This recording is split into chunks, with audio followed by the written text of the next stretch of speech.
Hello to our best audience of Twinkle Thomas Food TV. Today we are going to make a marrow dish for which we need 2 marrows, 2 eggs, a little bit of dills and sour cream.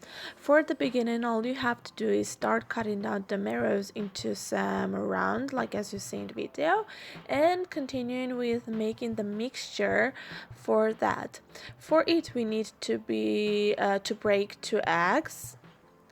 Add to this the cut it down dills, 2 tablespoons of sour cream, and all you need to do now is to start with mixing all of these ingredients together.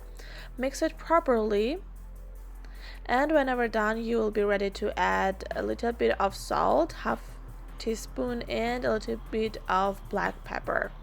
Whenever done, take a comfortable pan, something that will be good for cooking this in the oven, and put the marrows into that. We'll have 2 layers for this, or as much as you have marrows. So for the beginning, let's put the first line, the first part, let's say, and add the mixture to it. Add a little bit of grated cheese on the top of this, on the first layer. And then whenever done, let's go and continue with adding the second layer, the second part of the marrows. Add the rest of the mixture to the top of this. Make sure that all of the marrows are covered with that.